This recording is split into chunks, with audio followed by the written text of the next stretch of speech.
Selamat pagi, kami dari kelompok 8 ingin mempresentasikan hasil dari makalah kami yang berjudul Populasi.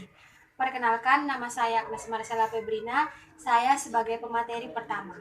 Di sini saya akan memaparkan apa itu populasi. Nah, populasi merupakan kumpulan individu dari spesies yang sama yang tinggal di tempat atau di region yang sama pada waktu tertentu.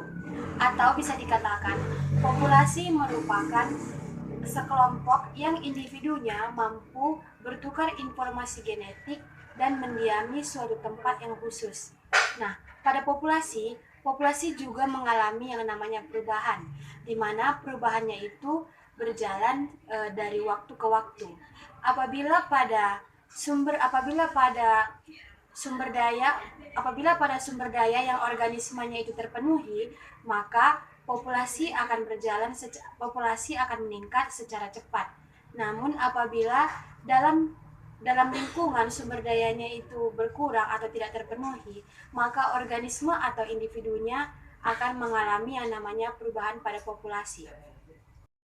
Nah, contoh dari populasi yaitu seperti sekumpulan monyet, sekumpulan kijang, segerombolan semut. Nah, itu adalah contoh sederhana dari populasi hewan. Nah, pada dasarnya konsep dari si populasi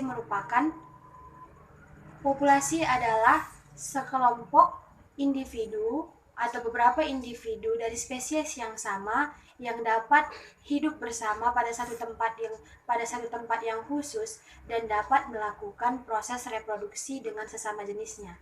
Nah, materi yang selanjutnya akan dipaparkan oleh teman saya. Saya akan menjelaskan tentang struktur populasi.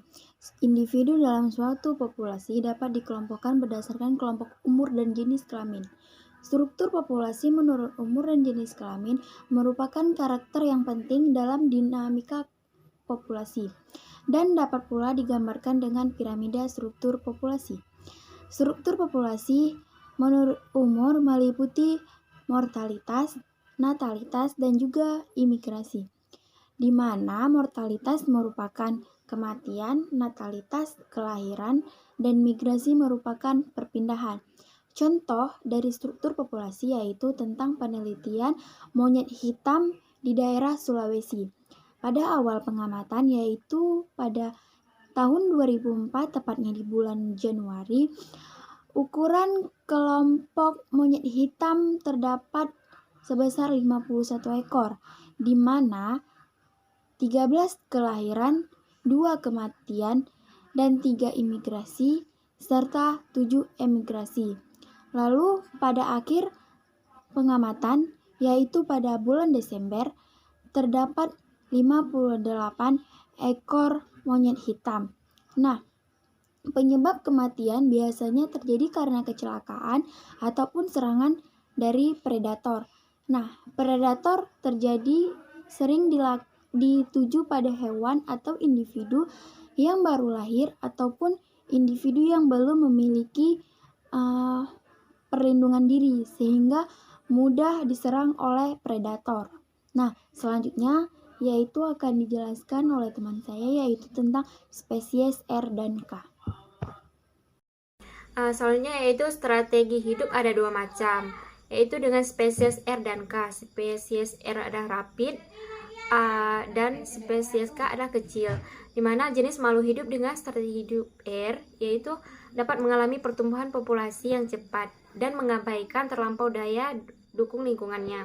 Makhluk hidup R ini memiliki kemampuan untuk berkompetensi rendah, namun bereproduksi lebih dini dengan jumlah anak yang banyak dan berkembang dengan cepat. Mereka biasanya berukuran kecil dan selalu berpindah-pindah tempat. Dan mereka memiliki waktu generasi yang pendek. Contohnya itu lalat dan capung. Yang kedua itu strategi hidup K. Makhluk hidup dengan strategi hidup K ini yaitu habitatnya stabil dan ukuran populasinya mendekati daya dukung lingkungannya. Makhluk dengan strategi ini berkemampuan kompetisi yang tinggi, namun mereka bereproduksi lebih lambat dengan jumlah anak yang sedikit dan berkembang dengan lambat pula. Mereka biasanya berukuran besar dan jarang berpindah-pindah tempat. Dan waktu generasinya panjang, contohnya gajah dan manusia.